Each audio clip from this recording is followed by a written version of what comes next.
ngiyabingelela baholi bami, ngiyabingelela bazalwane, ngiyabingelela kubo wonke abathi uJesu inkosi nomsindisi. Ngiyabingelela nje nabangakholwa ke ukuthi uJesu inkosi nomsindisi, kodwa abaziyo ngalento ekuthiwa uthando.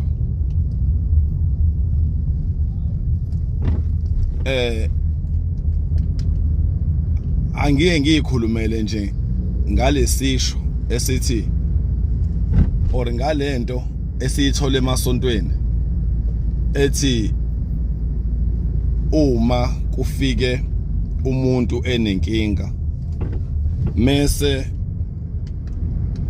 sithi thina abafundisi God will provide. Kufika umuntu uthi alibekiwe ibhodwe ekhaya, sithi thina mase simkhulekela God will provide. Kufika umuntu ohlubule enkonzweni, sithi God will provide. Kodwa uma sithi God will provide, asenze imizamo yokuthi uNkulunkulu asebenze ngathi ukuthi aprovide.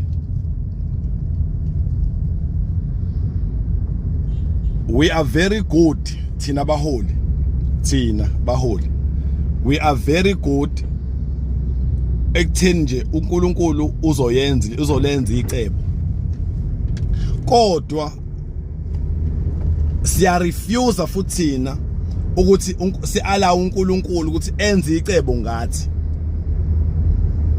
Ngiyaphinda ngamazwi umlomo wethu sithi uNkulunkulu uyalenza icebo, at the same time asifuni futhi uNkulunkulu asebenzise thina ukuthi enze icebo. Uma umzalwane ethi alibekiwe ibhodwe emzini wakhe, mase siyamkhulekela sithi God will provide, ngabe ngalelo suku uNkulunkulu uzovana ehlise irice liqhamuke ezulwini yini?